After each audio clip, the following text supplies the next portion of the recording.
Welcome to Everyday Grace TV, where there's story, there's grace. I'm Dr. Margaret Brunson. And I'm Jay Locklear. And on this episode of Everyday Grace TV, we will be exploring art and what we are calling the disciplined beauty of art. Margaret, to get started, I want to ask you a question. When you hear the word artist, what do you think of? What images and words come to mind? Absolutely. When I think of the word artist, I think about a collective group of people actually that I'm around often. And those people are dancers and poets, and they're photographers, and they're people who use their creativity to create things and to create things that will last much longer than them. But I also think about writers, because I myself am a writer. And so I would consider using words to create, new things and exciting things as art. And so that's what I think of when I think of artist. It's interesting because I'm a musician, but I would not use the word artist to describe myself. Even though I write songs, I play other people's music, I use music to do some creating. But artist in some ways feels like a loaded word in our society. I think people have certain connotations that they associate with the word artist. So I love the word because I think it describes things that are beautiful and that act of creation that you were talking about. But I don't know that it's a word that I would use to describe myself, even though that's a huge part of what I do. Right. So let's look at this from another angle. What kind of art feeds your soul? If we're talking about consuming art as opposed to creating it, what kinds of art resonate with you? You mentioned photography a minute ago. I love looking at other people's pictures. I have absolutely no skill with a camera, so I'm grateful for people who take time and have that ability and take beautiful pictures, close-up pictures of nature and things like that. I love photography. And I love to read. I'm a huge reader. I've been reading for a long time. Other people's books, other people's stories, other people's words. Those are the kinds of art that work for me. What about you? What speaks to you when we're talking about art? I think similar to you, Jay, photos and images really resonate with me as art, but also because I'm a writer, words really resonate with me. I think that when people can create things with words and create ideas and perspectives, it sort of really changes an environment or an atmosphere. But I also really resonate with movement, with dance. And so I really love all types of art. To help us continue this conversation during this episode, we've invited Monica Day, who is a local poet and spoken word artist. She's also the founder of Stand Up, Speak Out of North Carolina. And later in the show, we'll hear a spoken word performance from Monica. We'll also be talking with our resident storyteller and theologian, Dr. Belton Joyner, who will share with us about art, beauty, and the need to claim our own creativity. It's going to be a great show. We're glad you've taken time to be with us. You can find more episodes on our YouTube channel. Just search for Everyday Grace TV. And you can like us on Facebook and follow us on Twitter at Everyday Grace TV. We welcome your comments and thoughts on any of the topics we discuss on Everyday Grace. Up next, Margaret's conversation with Monica Day.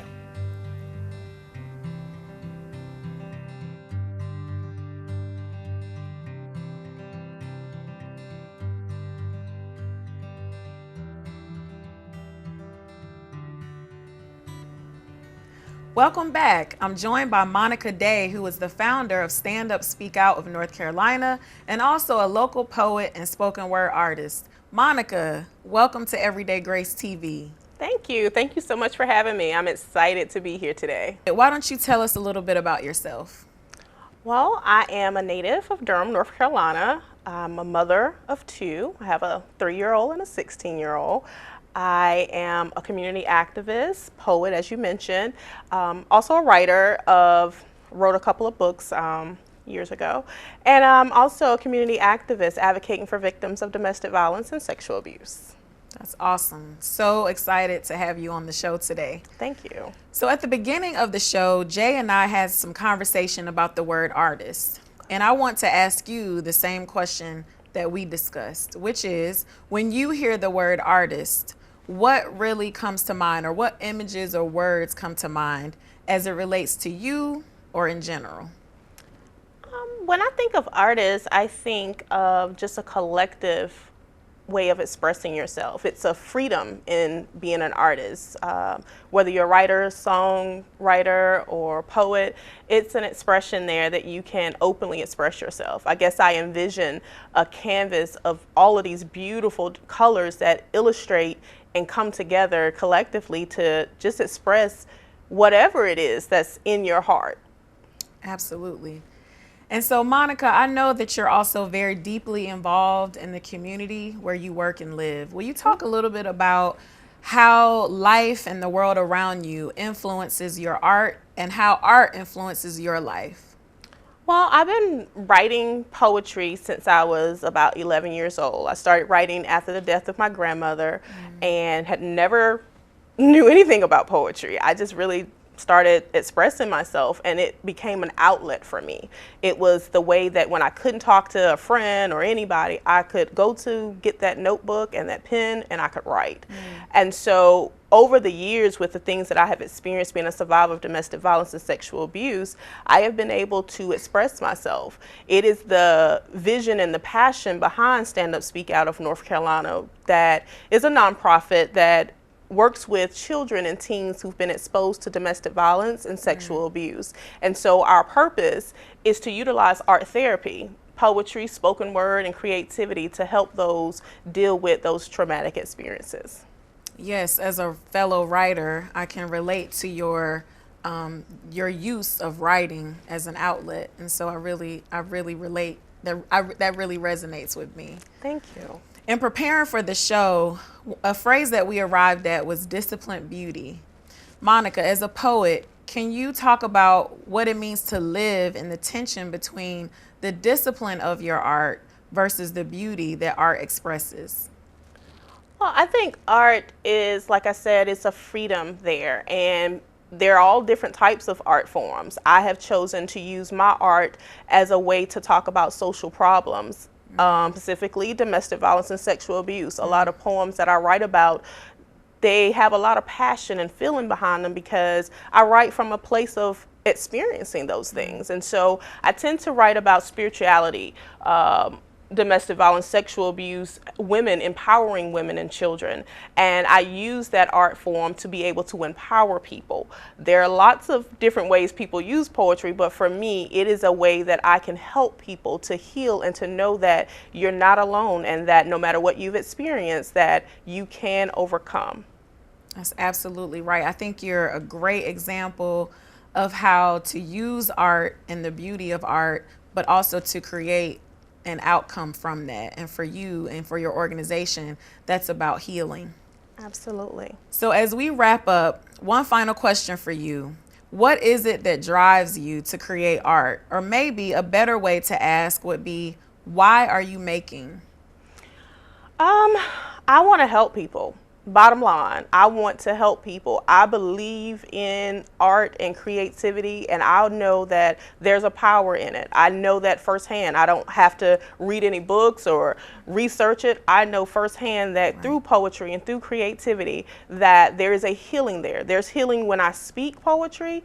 It's healing in those that hear it. And I believe that, I just believe in it wholeheartedly, that there is an element there, that there's power that can't even be, I guess, expressed. There's just, you hear it, you feel it, you embrace it, and you know that there is something there that will help you get through. So I just wholeheartedly know that this is my calling, it's my purpose, and I'm operating in it. Such a powerful statement, because I too understand the power of the word and the power of word to heal, and also the power of word to really bring purpose and bring purpose out of painful situations. Absolutely. Monica, we want to thank you so much for being with us on Everyday Grace TV. For more about Monica, her art, her poetry, and the work of Stand Up Speak Out of North Carolina, please visit the link on the screen. And when we come back, we'll be talking with our resident biblical storyteller, Belton Joyner.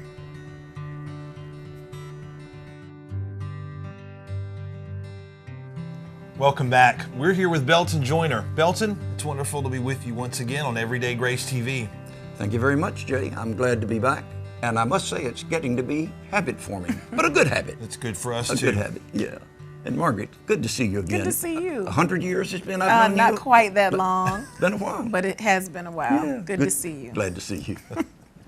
So Belton, you are a storyteller yourself, and so I want to give you a chance to tackle one of the questions that we've talked about already with our guests on the show, and that is, when you hear the word artist, what sorts of words or images come to mind? When I hear the word artist, I guess I'd have to say the first thing that comes to mind is, well, I'm not very good at Ancestry.com. I guess it would be my grandfather-in-law.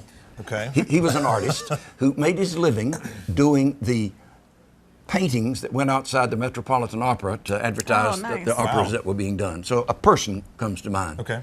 But I think an artist might also be seen as the person who has something to say, to communicate, and does it truthfully, which means I sort of disagree with something you said earlier about disciplined beauty. Okay. Because sometimes truth is not pretty. It's not always beautiful. So art ought to be truthful, sometimes beautiful, sometimes ugly.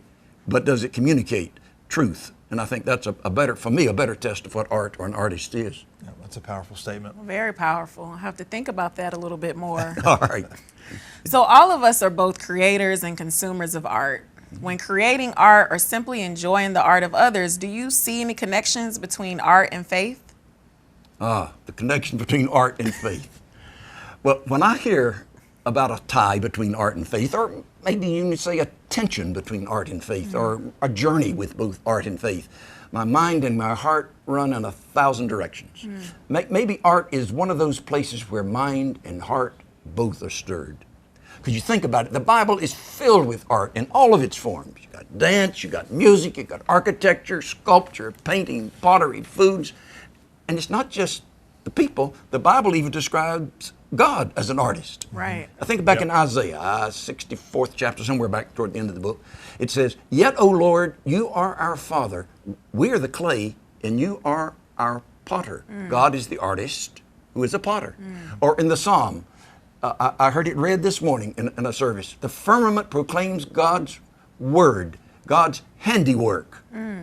The word that is translated handiwork is a Hebrew word that is used to tell about well-crafted needlework. So God then is the artist who stitches the fabric of our creation. If you go all the way over to the end of the Bible, to Revelation, here is what John saw when he had a vision of heaven. He said, "I saw the harps of God in their hands." You know, they sing the song of Moses. They sing the songs of the Lamb. God then is the artist whose very presence is filled with music. Those are wonderful images. And I love this story. I love this story. It shows up in the book of Exodus. You remember how the Hebrew people were trying to escape as slaves in Egypt and working on their way out of Egypt.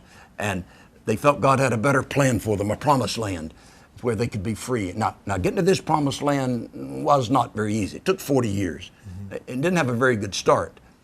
The Hebrews left and started walking toward their new life. And it didn't take long till the Egyptian army came chasing after them. And the Hebrews, the Israelites, could hear the army getting closer and closer and closer. And there were some narrow escapes. One time they were following a cloud that's supposed to lead them where God wanted them to go, and the cloud disappeared and went behind them. They weren't sure what that meant.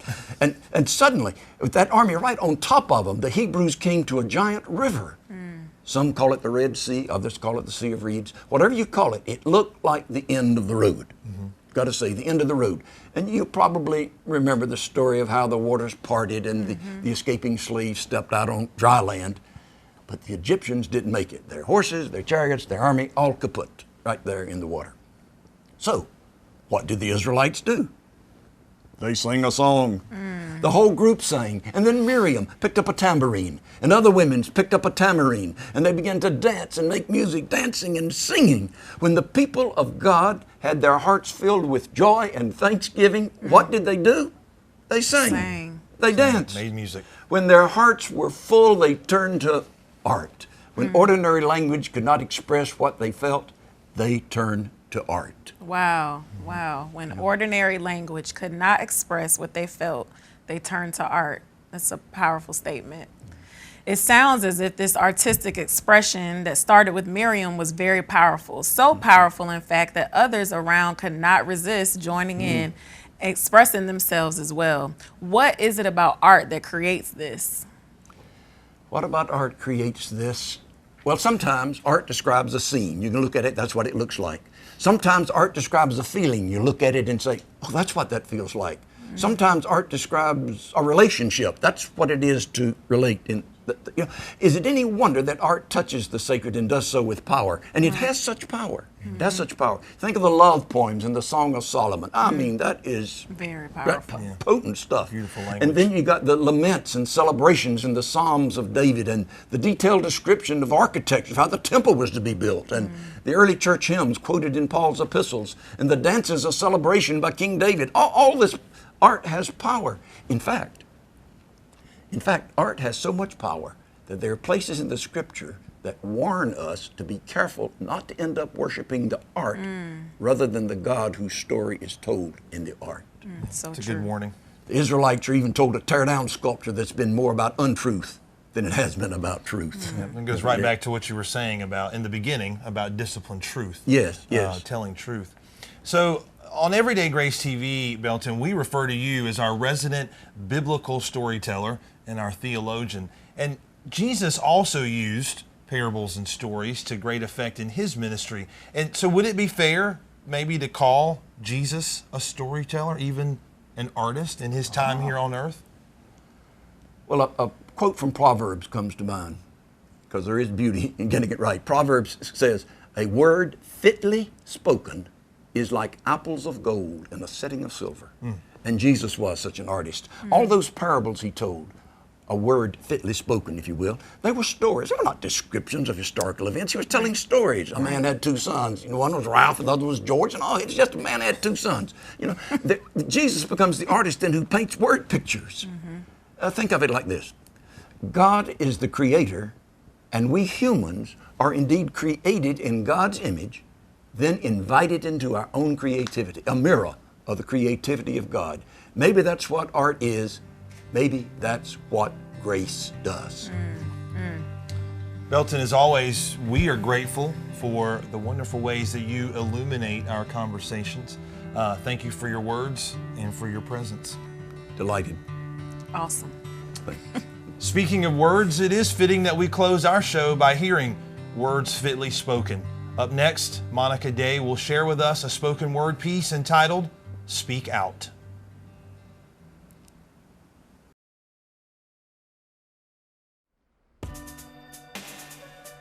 Trapped in limitations of financial burdens that won't let me escape the chokehold of poverty. Provoking my stability while my ability to stand on my own 2 feet is decreasing. Still, the increase of 800 numbers on my caller ID seems threatening. Verbally abused by ex-companions and relationships that have grown sour by broken promises to pay. But he doesn't really care and she doesn't really care in spite of my attempts to reveal the tragedies that stole my equal opportunity. Our conclusion only leads to opinionated beliefs that I'm just another woman who can't manage her money. Survival means keeping my head above water, but I can't breathe. And I'm trying to keep my daughter from seeing these tears and a face full of fear from negative accounts that I can't clear, and I'm trying to figure out how in the world did I get here? Help is on the way. Voices from close friends tell me everything's okay seems too cliche for me to believe. Because I lost my faith in a system stricken by guidelines and policies, and probably my pathway to my destiny is right around the corner, but my third eyesight can't vividly retrieve the directions to the roads to success when debts fill my pockets, possessions repossessed, steadily trying to progress, but life as a single mother and jobless is a hard pill to digest, and I just want to vomit. Eject the energy that keeps me in bondage of welfare in Section 8. This is not a fairy tale, nor up for debate. This is real life, and life is real. From steak and baked potatoes to peanut butter and jelly as a nightly meal. Feel my composure about to explode, but I can't take no for an answer. Can't take nothing for granted because I lost it all in a moment. From a 6-figure income to broke and homeless, and hunger pains don't sound good coming from your 16-year-old daughter. Heed this advice. You never miss the water till the well runs dry, and in this drought, you better learn how to survive when unemployment and food stamps denied, electricity due to be disconnected Friday by 5, piggy banks go empty. Letters from DMV seem scary. Insurance collapsed and now you in jeopardy of losing your transportation for 30 days. Maybe you think I'm exaggerating or maybe you can relate to the hardships that we face in this everyday journey that we call life. But you can't give up now. Gotta hold on to the evidence of the unseen. Walk by God's grace, guidance, and mercy. Inhale the substance of things hoped for and struggle hard in what you believe. Beware of non-visionaries who tell you can't achieve nor reach your dreams if you come from the PJs or low-income housing. Grip your destiny tightly. Stay steadfast and unremovable and always give thanks to the Almighty. Rely not on your own understanding, but unite your life to be a living sacrifice so that your story will be a bystander to your testimony. And your homies that left you stranded when times got hard will be an eyewitness that God will never leave you nor forsake you. But sometimes we just gotta get quiet and listen.